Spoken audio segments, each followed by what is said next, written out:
bienvenue à cette célébration. Jésus nous invite aujourd'hui à nous dépasser en aimant à la manière de Dieu. Oui, mais aimer même les gens qui ne sont pas aimables avec nous ou ceux qui nous font du tort. Pas facile à réaliser. Au cours de cette Eucharistie, demandons au Seigneur de nous aider à aimer comme lui, à pardonner et à ouvrir nos cœurs à tous nos frères et sœurs. Je vous invite à vous lever.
Au nom du Père et du Fils et du Saint-Esprit, que le Dieu de toute miséricorde vous accorde le salut et la paix.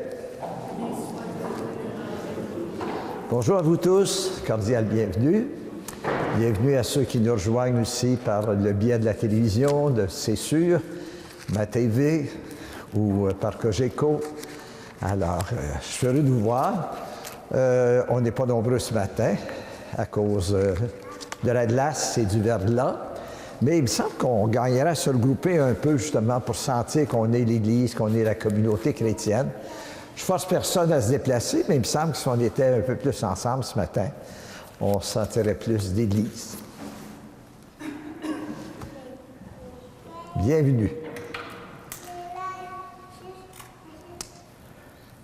On a des beaux enfants, puis on a des bons jeunes aussi avec nous. Puis j'ai une question ce matin pour commencer. Avez-vous des ennemis? Des gens qui vous veulent du mal ou des gens à qui vous voulez du mal? En principe, on n'est pas supposé vouloir du mal à personne. Des fois, au hockey, comme Émile, ils ont des adversaires. C'est pas pareil. Un adversaire, c'est pas un ennemi. Hein? C'est comme quelqu'un avec qui on est en compétition ou en concurrence. Mais un ennemi, c'est autre chose. Alors, gardez la question en vous aujourd'hui parce qu'on va en parler tout à l'heure. Dans sa bienveillance, le Seigneur nous aide à repousser les limites de notre amour pour le prochain. Tournons-nous vers celui qui peut tout par sa grâce et sa miséricorde. Seigneur Jésus, par ton exemple, tu as guidé les pas de ceux et celles qui t'ont suivi sur le chemin du véritable amour. Béni sois-tu et prends pitié de nous. Ô Christ, par ta rédemption, tu as aimé tes ennemis et tu les as sanctifiés. Béni sois-tu et prends pitié de nous. Seigneur, par ton esprit, tu viens renouveler ton amour pour les personnes qui ne s'en croient pas dignes. Béni sois-tu et prends pitié de nous. Que le Dieu de toute miséricorde nous pardonne nos péchés, qu'il manifeste sa gloire en nous et nous conduise à la vie éternelle. Pour la joie d'être aimé de Dieu, rendons gloire à Dieu.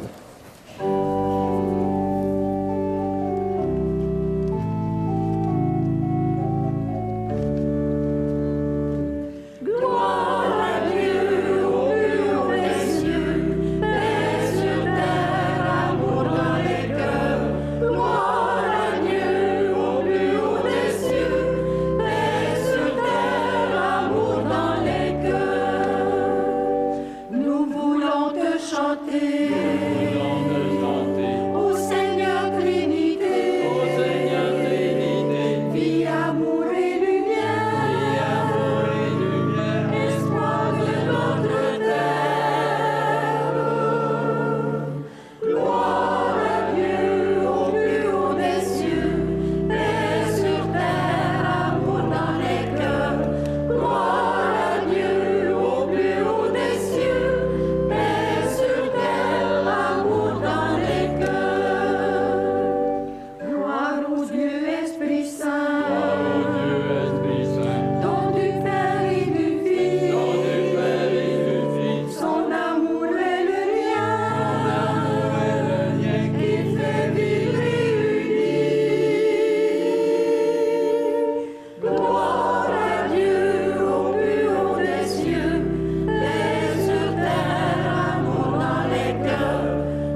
recueillons-nous dans le silence de nos cœurs.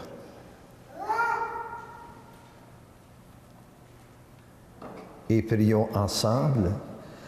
Accorde-nous, Dieu Tout-Puissant, de conformer à ta volonté nos paroles et nos actes dans une inlassable recherche des biens spirituels. Par Jésus le Christ, notre Seigneur.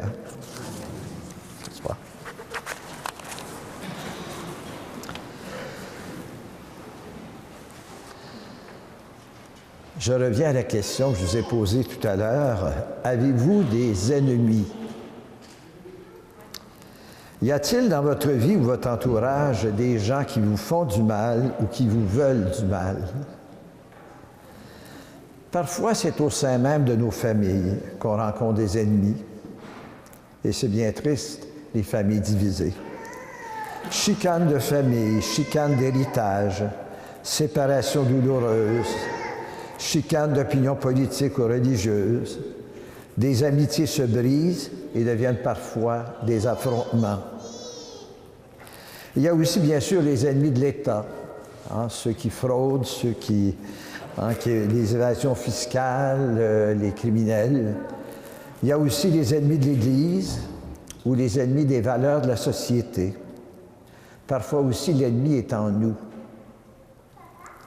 Dans les sociétés primitives, la vengeance était le premier réflexe. Ou bien on lynchait un ennemi, on le crucifiait ou on le torturait, on détruisait ses biens ou sa famille ou son village. Plus tard, le peuple hébreu a pris de Dieu la loi du talion, qui limitait la vengeance. Au lieu d'arracher les yeux à toute la famille, on disait œil pour œil, dent pour dent, afin d'éviter le pire. On se rappelle aussi de Caïn, qui, malgré le meurtre de son frère Abel, échappa à la mort que Dieu aurait pu lui imposer. Dieu se contenta de l'exiler. Mais la parole de Dieu ce matin nous amène encore plus loin. Elle nous dit qu'il faut parfois briser le cercle de la violence et renoncer à se venger, ce qui n'est pas évident. C'est ce que fit David envers le roi Saül qui le pourchassait. Dans la première lecture, David nous donne une leçon de grandeur d'âme et de recherche de paix. En deuxième lecture, saint Paul nous rappelle que si nous sommes des fils d'Adam, faits d'argile et de fragilité, nous sommes appelés à devenir des êtres spirituels à l'image du Christ. Quant à l'Évangile, Jésus nous proposera la règle d'or, qui est la loi nouvelle et la marque du chrétien véritable. Écoutons Dieu qui nous parle ce matin.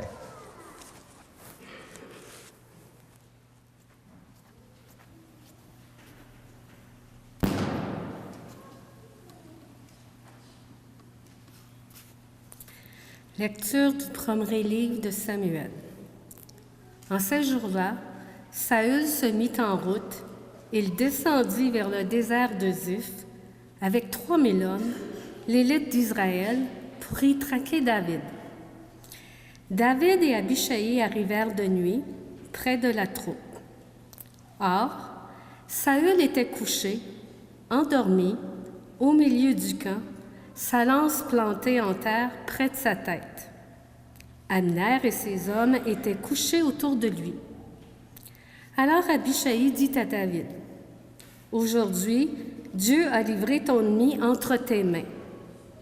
Laisse-moi donc le clouer à terre, avec sa propre lance, d'un seul coup, et je n'aurai pas à m'y reprendre à 2 fois. » Mais David dit à Abishai, « Ne le tue pas. Qui pourrait demeurer impuni après avoir porté la main sur celui qui a reçu l'onction du Seigneur? » David prit la lance et la gourde d'eau qui étaient près de la tête de Saül, et ils s'en allèrent. Personne ne vit rien, personne ne le sut, personne ne s'éveilla. Ils dormaient tous, car le Seigneur avait fait tomber sur eux un sommeil mystérieux. David passa sur l'autre versant de la montagne et s'arrêta sur le sommet, au loin, à bonne distance. Il appela Saül et lui cria, « Voici la lance du roi, qu'un jeune garçon traverse et vienne la prendre. » Le Seigneur rendra à chacun selon sa justice et sa fidélité. Aujourd'hui, le Seigneur t'avait livré entre mes mains, mais je n'ai pas voulu porter la main sur le Messie du Seigneur. Parole du Seigneur.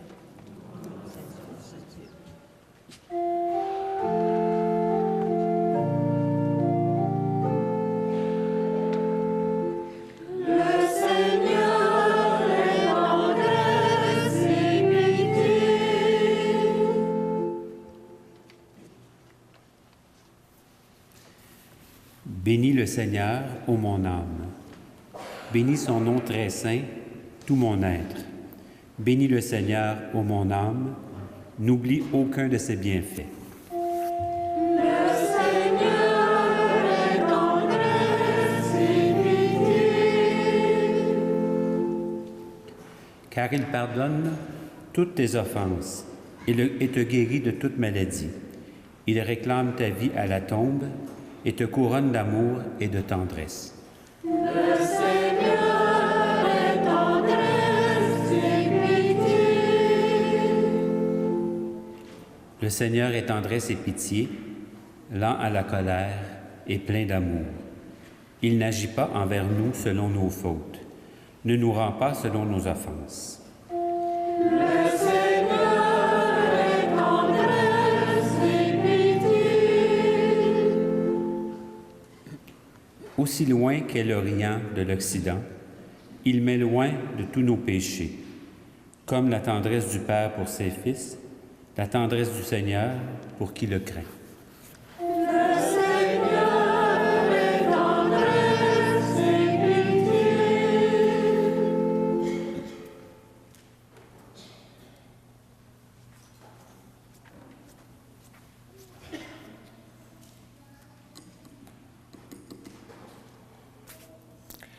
Lettre de Saint Paul apôtre aux Corinthiens.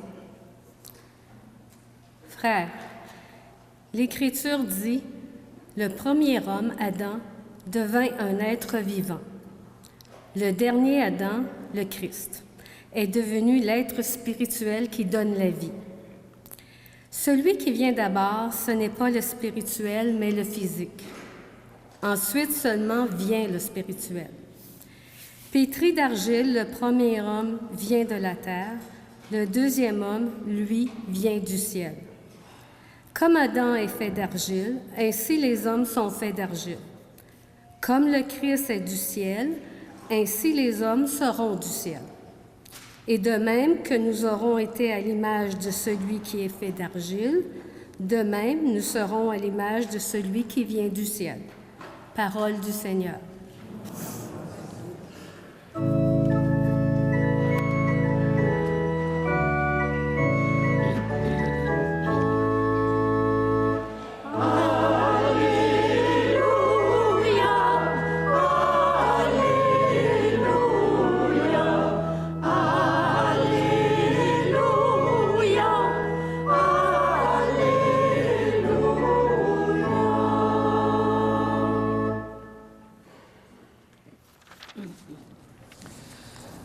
Je vous donne un commandement nouveau, dit le Seigneur. Aimez-vous les uns les autres comme je vous ai aimés.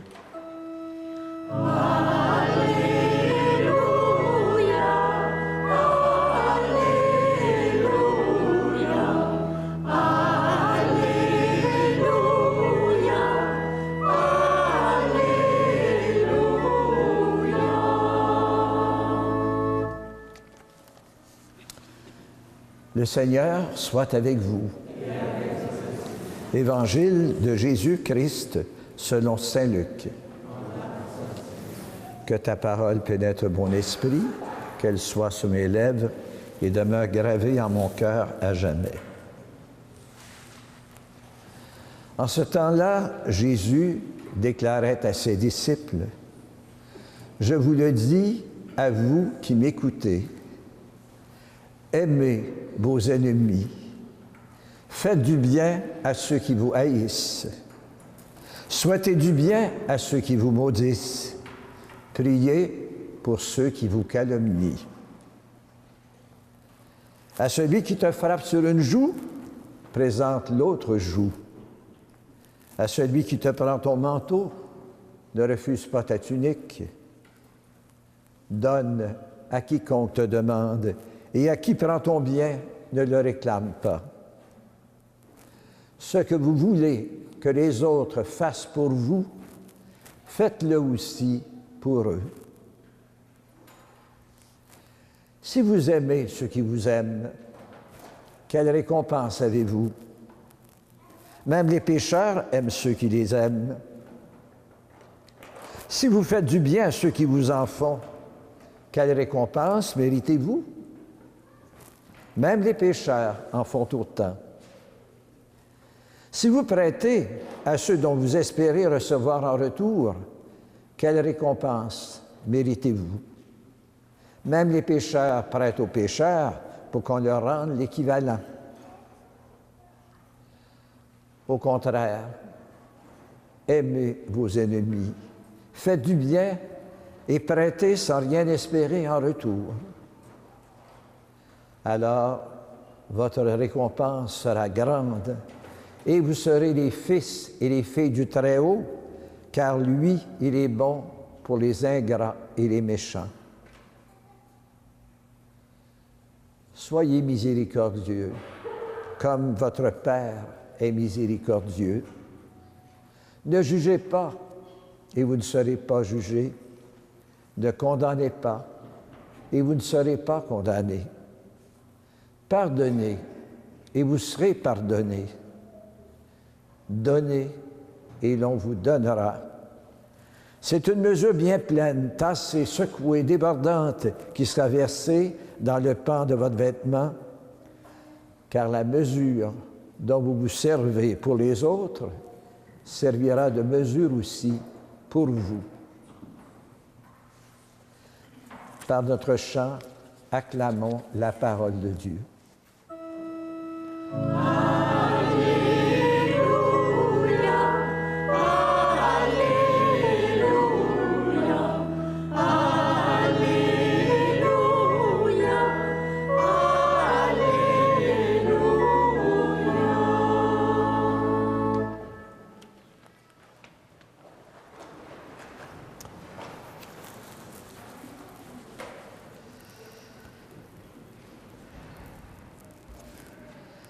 Aimez vos ennemis, faites du bien à ceux qui vous haïssent. Ce ne sont pas des paroles faciles à entendre. Ces jours-ci, par exemple, l'Église catholique, dont nous faisons partie, a beaucoup d'ennemis. Et l'occasion du sommet sur les abus sexuels qui réunissait le pape François ces jours-ci et les représentants de tous les évêques du monde à Rome déchaîne bien des commentaires hostiles et souvent haineux, notamment dans les médias québécois, où des anticléricaux notoires en profitent pour déverser tout le mal qu'ils pensent de l'Église. À noter que le pape n'a fait à l'échelle universelle que ce que des corporations professionnelles, par exemple, ou des institutions font chez nous au Québec pour se donner une politique de tolérance zéro face aux abus sexuels. Mais comme l'exemple vient de haut, souvent on dit, bien ceux qui ont prêché la morale n'ont pas toujours été à la hauteur de la morale qu'ils ont prêchée, et certains ont fait beaucoup de victimes. Alors il faut bien reconnaître que l'Église mérite d'être citée à procès face aux innombrables victimes innocentes de clercs abuseurs connus ou cachés. Attention cependant aux chiffres qu'on lance un peu partout. Souvent, ils couvrent des périodes très longues, depuis les années 50 ou 60, et les choses ont quand même évolué, notamment au Canada depuis une trentaine d'années. Alors que Monseigneur Lebel, notre ancien évêque, était président de la Conférence des évêques du Canada, déjà à l'époque, une politique de tolérance zéro avait été instituée. Elle couvrait tous les diocèses, donc tous les prêtres séculiers ou diocésains, alors que les religieux sont dans une situation un peu à part dans l'Église, ne sont pas directement soumis aux évêques. Et alors, l'ennemi est donc parfois en nous-mêmes. Et il nous oblige ainsi à une sévère conversion, un profond changement de mentalité et de structure. C'est d'abord l'ennemi intérieur qu'il faut vaincre et combattre avec toute l'humilité et le courage requis, mais aussi, et le pape nous y invite souvent, avec un surcroît de compassion pour les victimes. Le pape François a bien raison aussi de dénoncer le cléricalisme qui a permis à tant d'injustices d'être commises. Le cléricalisme, c'est cette conception du prêtre ou de l'évêque comme membre d'une caste à part, d'une caste sacrée, intouchable et au-dessus des autres. C'est ce qui a favorisé les abus dénoncés. C'est pas propre à l'Église, ça se voit aussi dans d'autres situations. Ces jours-ci, on parlait beaucoup des entraîneurs dans les sports athlétiques, notamment, ou dans les sports comme le hockey ou autres. L'ennemi, c'est aussi une vision angélique des humains consacrés, comme les prêtres. Qui fait l'ange fait la bête, dit le proverbe. Saint Paul avait raison de nous écrire ce matin que les envoyés de l'Évangile, nous sommes un peu d'argile, ou il dira ailleurs, nous portons un trésor dans un vase d'argile. Il ne faut jamais l'oublier. Nous, les prêtres, n'avons pas toujours assez appris à apprivoiser notre propre fragilité humaine. Et beaucoup de laïcs bien intentionnés n'ont pas été d'un grand secours en nous transformant en personnages intouchables. Toute l'Église, au fond, est concernée, laïcs et clergés, par ces déviations. Sans nous en rendre compte, nous sommes devenus des ennemis les uns pour les autres, par action ou par omission. Mais venons-en à notre Évangile, qui, avec saint Luc, nous amène au cœur même du message de Jésus. Il n'y a pas de page plus chrétienne que celle-là dans l'Évangile.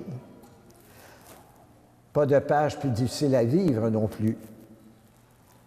Nous sommes encore tous à l'école, car nous commençons à peine à entendre et à vivre ce message révolutionnaire, et on n'a pas eu trop de 2000 ans pour s'y arrêter davantage.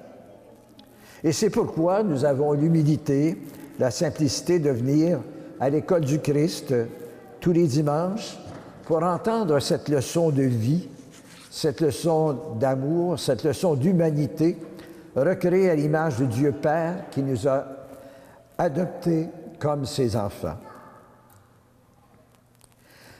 Dans l'enseignement de Jésus aujourd'hui, ce sermon dans la plaine, je vous ai dit que Saint Matthieu, c'est sur la montagne, Saint Luc, c'est dans la plaine, au cœur des masses, au bord de la mer de Galilée. Dans l'enseignement de Jésus, nous retrouvons 17 verbes à l'impératif, donc des actions à poser, et non seulement des bons sentiments. À première vue, ce qu'il nous propose nous semble déraisonnable, insupportable, contre tout bon sens.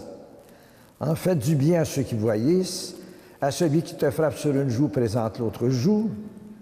Même le Christ a réagi dans sa passion quand un soldat l'a frappé sur la joue. À celui qui te prend ton manteau, ne refuse pas ta tunique. Non, mais de quel droit Jésus peut-il exiger autant de nous? Aimer son ennemi, n'est-ce pas, au-dessus de nos forces, ça peut nous sembler de la pure folie. Comment dire, par exemple, à un enfant abusé, marqué pour la vie, « Aimez vos ennemis ». Comment dire cela à une femme violentée ou à l'ennemi qui vous torture, aux parents d'un jeune tué par un chauffeur ivre? Dire ça à un conjoint qui prend votre enfant en otage et monnaie d'échange? Dire cela à un collègue de travail qui vous a bumpé en toute connaissance de cause? Déjà, renoncer à se venger ou à se faire justice soi-même, comme David aurait pu le faire dans la première lecture, exige une grande force morale, du courage et de la maîtrise de soi, ainsi que de la patience. Pardonner, c'est comme guérir d'une grande blessure. C'est avec le temps que l'on peut parfois la cicatriser. Les gens me disent parfois « je n'arrive pas à pardonner ». Prends le temps. C'est une blessure. C'est très profond. mais avec la foi et l'amour, avec la patience envers toi-même, tu peux y parvenir. N'est-ce pas ainsi pourtant que l'on peut arriver à briser le cercle de la violence et de l'injustice? Par exemple, la paix peut-elle être possible aujourd'hui entre Israéliens et Palestiniens ou entre des conjoints qui se sont séparés, qui se sont déchirés en se séparant? Il faut donc aller plus loin dans notre démarche intérieure. La non-violence et le compromis inévitable sont les premiers pas. Oui, comment aller plus loin? Être chrétien, agir en disciple du Christ, ce n'est pas simplement être gentil, être tolérant, se laisser manger la laine sur le dos, aimer ceux qui nous aiment. Les païens et les pécheurs en font autant, nous dit Jésus. Être chrétien, c'est apprendre jour après jour à devenir davantage les fils et les filles du Très-Haut, celui qui est notre Père et le Père de tous. C'est le cœur même de notre foi que Jésus nous dévoile aujourd'hui. Soyez miséricordieux, comme votre Père est miséricordieux. Et donnons-nous le temps d'apprivoiser cette parole, de l'adopter comme guide de vie. Le sang du Christ crucifié coule dans nos veines depuis notre baptême. Il nous faut sans cesse nous réapproprier notre identité chrétienne d'enfants bien-aimés et bien-aimants de notre Père qui est aux cieux. Ce que vous voulez que les autres fassent pour vous, faites-le aussi pour eux. Ce que vous voulez que les autres fassent pour vous, faites-le aussi pour eux. C'est la règle d'or de l'Évangile et du christianisme. Cette règle d'or qui commande ensuite de ne pas juger, de ne pas condamner, de pardonner et de donner.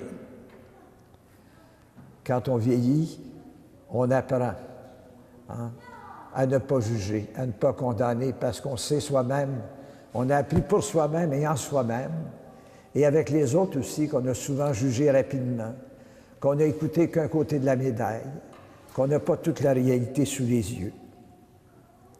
L'Évangile de Jean nous dira, et on l'avait comme verset d'Évangile, « Aimez-vous les uns les autres comme je vous ai aimés. » Au fond, l'Évangile d'aujourd'hui ne peut se digérer qu'en contemplant la croix du Christ. Attention, ne nous trompons pas sur les mots. Aimer son ennemi ne veut pas dire nécessairement de lui sauter au cou ou de l'aimer de l'affection, mais vouloir pour l'autre ce que le Père veut pour lui. Voilà le véritable amour qui nous est demandé. Le Père Provencher, dans une petite note du Prion en Église, explique justement cette réalité. Saint Luc, qui nous rapporte les paroles de Jésus dans l'Évangile d'aujourd'hui, a connu les innombrables épreuves des premières communautés chrétiennes, persécutées, chassées, spoliées, torturées par des Juifs ou des Romains. Il connaît aussi les épreuves de son maître, l'apôtre saint Paul, qui a connu tant d'adversités, d'outrages et de brimades avant d'être décapité à Rome vers l'an 65.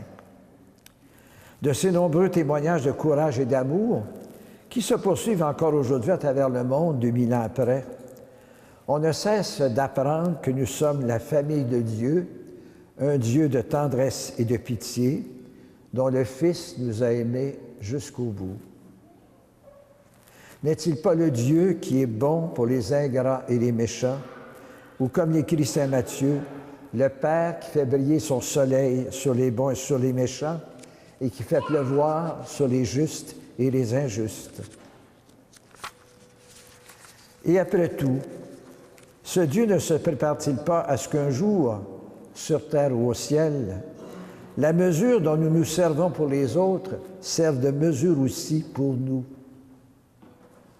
Alors aujourd'hui, dans cette Eucharistie, entraînons-nous déjà à prier pour nos ennemis et à devenir ainsi des artisans de paix, un peu comme saint François d'Assise, et on le soulignait cette année, qu'il y a 1000 ans, osa, en pleine guerre des croisades, aller à la rencontre du sultan musulman Saladin pour ouvrir avec lui des chemins de rencontre et de dialogue en Terre sainte. Prions aussi pour notre Église dans la tempête qu'elle traverse, qu'elle devienne davantage, comme le souhaite le pape François, transparente et courageuse envers les victimes comme envers les abuseurs. Prions pour notre évêque, Monsieur Simard, et l'importante rencontre de prêtres où nous sommes convoqués le 5 mars prochain pour partager avec lui les moyens à donner pour être des prêtres heureux, évangéliques et vraiment respectueux de tous ceux que le Seigneur nous confie. Amen.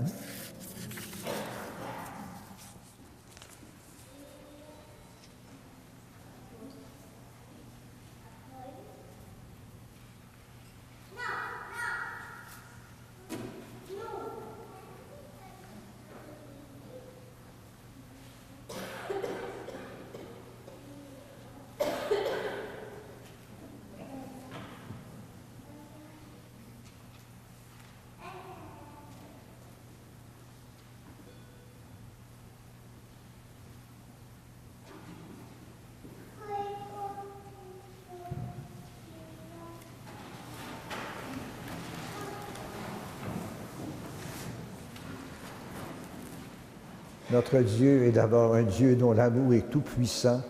Proclamons notre foi. Je crois en Dieu, le Père tout-puissant, Créateur du ciel et de la terre, et en Jésus-Christ, son Fils unique, notre Seigneur, qui a été conçu du Saint-Esprit, est né de la Vierge Marie, a souffert sous Ponce Pilate, a été crucifié, est mort et a été enseveli, est descendu aux enfers. Le troisième jour est ressuscité des morts, est monté aux cieux, est assis à la droite de Dieu, le Père Tout-Puissant, d'où il viendra juger les vivants et les morts. Je crois en l'Esprit Saint, à la Sainte Église catholique, à la communion des saints, à la rémission des péchés, à la résurrection de la chair, à la vie éternelle. Amen. Aujourd'hui, le Seigneur nous appelle à faire le bien et à le souhaiter même à ceux et celles qui ne le méritent pas à nos yeux. Bénissons notre monde et confions-le au Dieu de toute miséricorde. Seigneur, que ton règne vienne.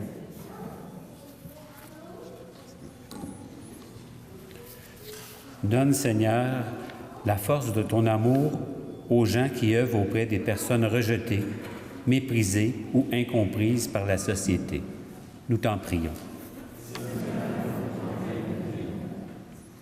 Donne, Seigneur, des inspirations audacieuses aux responsables de la société civile pour que règne l'harmonie entre les peuples malgré les différences. Nous t'en prions. Donne, Seigneur, la joie de l'Évangile aux chrétiens et chrétiennes du monde entier, appelés à aimer leurs ennemis et à bénir les gens qui les calomnient. Nous t'en prions. Donne, Seigneur, ton audace et ta fidélité à notre communauté chrétienne, appelée à accueillir les exclus et les mal-aimés de notre milieu. Nous t'en prions.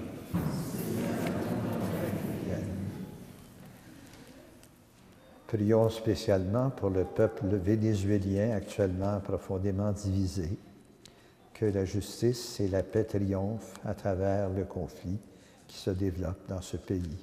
Prions le Seigneur. Enfin, prions pour les 7 enfants de cette famille musulmane de réfugiés qui ont été brûlés dans cet incendie terrible en Nouvelle-Écosse. Prions le Seigneur.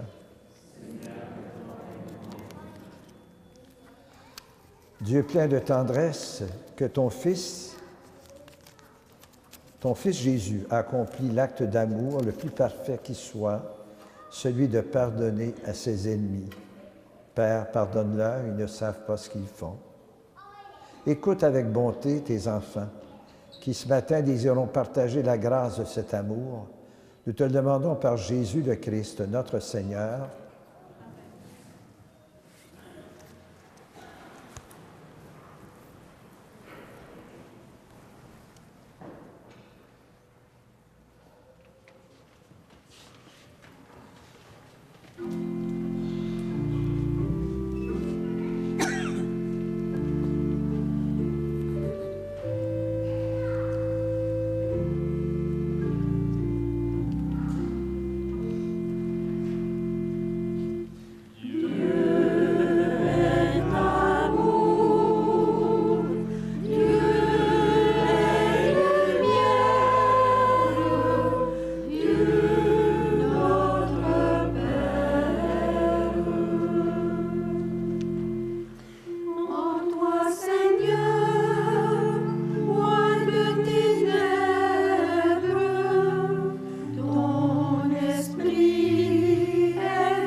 Ce matin, la messe est offerte en mémoire de Thérèse Simard, en mémoire de M. et Mme Herman Charbonneau et en mémoire de Roger Pilon. Nous portons aussi dans notre prière Guy Leblanc, 70 ans, veuve de Mme Lisette Ricard et conjoint de Mme Lise Quintal, et dont les funérailles ont été célébrées hier à Saint-Michel. Également, nous prions pour le repos de l'âme de M. Raymond Dussault, 82 ans, époux de Lise Brazeau, dont les funérailles ont été célébrées hier à Saint-Michel également. Avec les parents et les amis, prions ensemble au moment d'offrir le sacrifice de toute l'Église.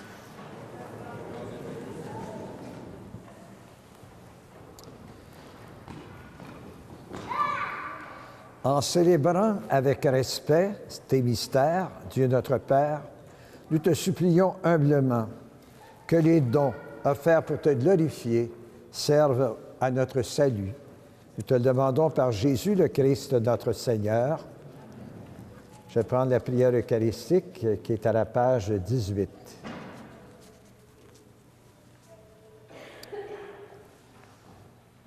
Le Seigneur soit avec vous. Élevons notre cœur. Rendons grâce au Seigneur notre Dieu. Vraiment, il est juste et bon de te chanter louange et gloire à toi, Seigneur, Père d'infinie bonté. Oui, il nous est bon de te rendre grâce et de te bénir, car à la parole de ton Fils, annonçant l'évangile du salut, tu as rassemblé ton Église de tout pays, de toute langue et de toute culture, et tu ne cesses de la rendre vivante par ton esprit pour faire grandir jour après jour l'unité du genre humain. En témoignant de ton amour, l'Église ouvre à chacun les portes de l'espérance, et elle devient pour le monde un signe de la fidélité que tu as promise à tous les âges dans le Christ. C'est pourquoi nous te glorifions sur la terre comme tu es glorifié dans les cieux, et nous proclamons d'une seule voix avec toute l'Église:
Tu es vraiment saint et digne de louange, Dieu qui aime tes enfants, toi qui es toujours avec nous sur les chemins de cette vie. Et ton Fils Jésus est vraiment béni, car il se tient au milieu de nous ce matin, puisque nous sommes réunis en son nom. Comme autrefois pour ses disciples à Emmaüs, il nous a ouvert les Écritures et nous partage le pain. Maintenant, donc, Père de toute grâce, nous t'en prions. Envoie ton Esprit Saint, afin qu'il sanctifie nos offrandes, que ce pain et ce vin deviennent pour nous le corps et le sang du Christ, notre Seigneur. La veille de sa passion, la nuit de la dernière scène, le Seigneur Jésus prit du pain. Il rendit grâce, il le rompit, il le donna à ses disciples en disant: « Prenez et mangez-en tous. Ceci est mon corps livré pour vous. » Jésus-Christ livré pour nous.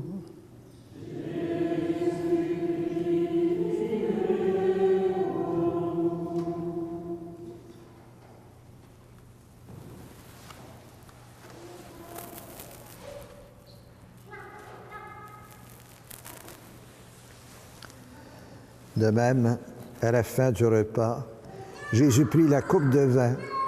De nouveau, il rendit grâce. Il la donna à ses disciples en disant, « Prenez et buvez-en tous.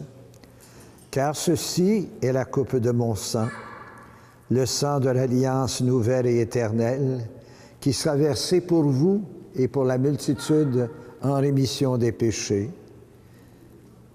Jésus leur dit aussi, « Vous ferez cela en mémoire de moi. » Jésus-Christ livré pour nous.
Voilà pourquoi, Père très bon, faisons ici mémoire de ton Fils, le Christ, notre Sauveur, que tu as conduit par la passion et la mort sur la croix à la gloire de la résurrection pour qu'il siège à ta droite. Nous annonçons ton œuvre de grâce jusqu'au jour où il viendra, et nous t'offrons le pain de la vie et la coupe de bénédiction. Regarde avec bonté, Père, l'offrande de ton Église, qui te présente par nos mains ce qu'elle a reçu de toi, le sacrifice de louange, la Pâque du Christ. Que la force de ton esprit fasse de nous, dès maintenant et pour toujours, les membres de ton Fils ressuscité par notre communion à son corps et à son sang. Renouvelle, Père, par la lumière de l'Évangile, ton Église qui est ici à Vaudreuil-Dorion et dans le diocèse de Valleyfield. Resserre les liens de charité qui unissent les fidèles et les pasteurs. Garde-nous en communion avec notre pape François, avec notre évêque Noël Simard, avec notre pasteur Éric, l'ensemble des évêques, des prêtres, des diacres, nos agents pastorales, nos personnes consacrées, pour que le peuple qui t'appartient brille comme un signe prophétique d'unité et de paix au milieu d'une humanité qui se divise et se déchire. Souviens-toi de nos frères et de nos sœurs qui sont endormis dans la paix du Christ et dont toi seul connais la foi. Donne-leur de contempler la beauté de ton visage et conduis-les par la résurrection à la plénitude de la vie.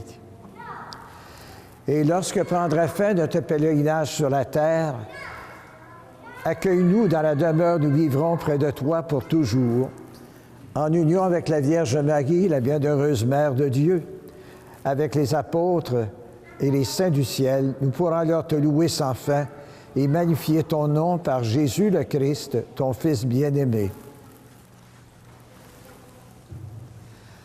Par lui, avec lui et en lui, à toi, Dieu le Père Tout-Puissant, dans l'unité du Saint-Esprit, tout honneur et toute gloire pour les siècles des siècles. Amen.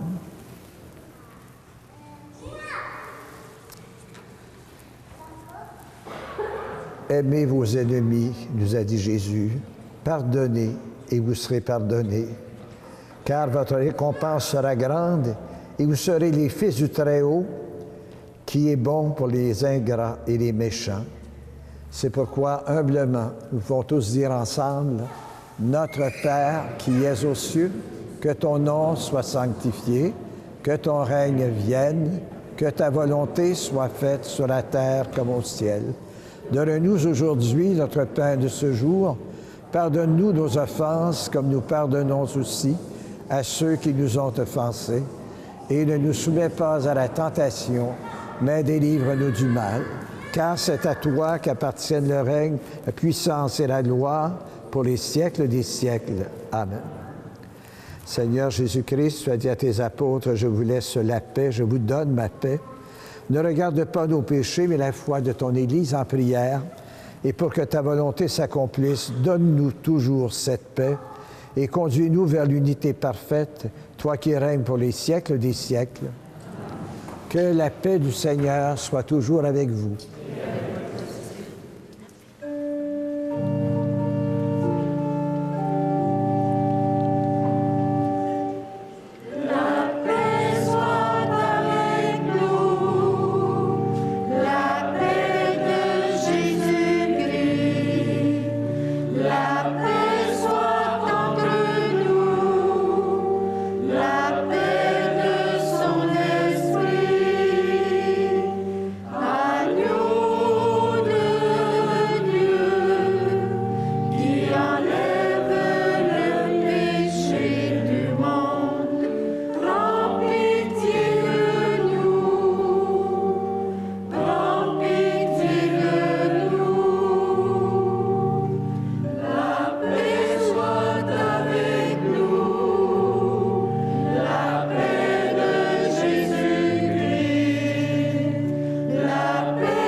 Heureux les invités au repas du Seigneur.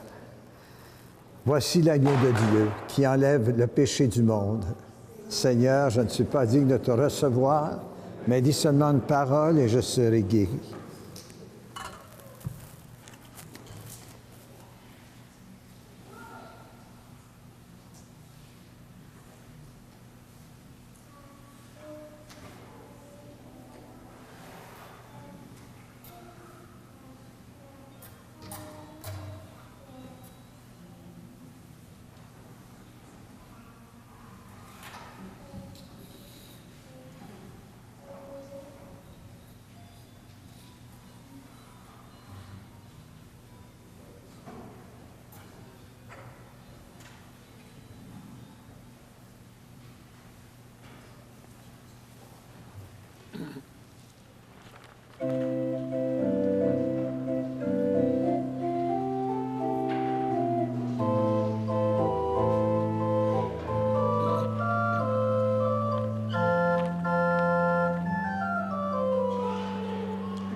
Jamais ne nous séparera de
quelques informations.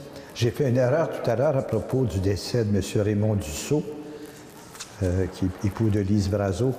Les funérailles seront célébrées le 23 mars. J'ai confondu avec le février.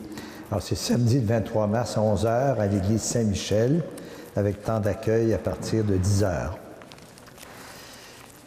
Et puis, diverses petites choses. Tout d'abord, les livrets de carnet de retraite pour le temps du carême est offert à la sacristie. Vous pouvez vous le procurer au coût de 4 $. Il est écrit par l'abbé Alain Roy, qui est curé à Pointe-Claire. C'est un homme qui a un sens extraordinaire du mot juste, de l'image. Vous ne vous ennuierez pas à prendre une réflexion tous les jours et à prier avec lui. Alors, le carême commence bientôt, dans 10 jours. Donc, et puis, bien, je rappelle le changement de l'horaire des messes télévisées. Là, vous avez, dans le feuillet paroissial, la dernière page, en bas de la page, vous avez l'horaire exact. C'est parce que la semaine dernière, on s'était trompé, alors on s'en excuse. Et vous avez l'horaire exact autant pour Vidéotron que pour Cogeco. Quoi dire d'autre? Je vous signale un très bon article de Monseigneur Blanchette sur l'aide médicale à mourir et les soins palliatifs, et qui rappelle pourquoi dans les maisons de soins palliatifs, de façon générale, pas toutes les maisons, mais on ne veut pas devenir des maisons d'euthanasie. Donc, les soins palliatifs, c'est pour mourir naturellement, mais entouré des siens, un peu comme si on était à la maison. Et il se fait un travail extraordinaire ici, à Hudson en particulier. Alors, comme dit Monseigneur Blanchette, aidons les maisons de soins palliatifs à demeurer fidèles à la conception originale de leurs soins et ne pas devenir des centres de ce qu'on appelle les soins de fin de vie, c'est-à-dire des soins d'euthanasie. Je signale que cette semaine, le 26 février, mardi soir à 19h, il y a une messe, vous avez les détails dans le feuillet, une messe commémorative comme tous les mois pour les personnes dont on fait la mémoire ou qui sont décédées durant l'intervalle. Donc, bienvenue. Et vous avez un rappel aussi pour la campagne annuelle des œuvres de l'évêque. Notre évêque compte sur nous. L'argent, à quoi sert-il? Vous avez le détail dans le feuillet paroissial.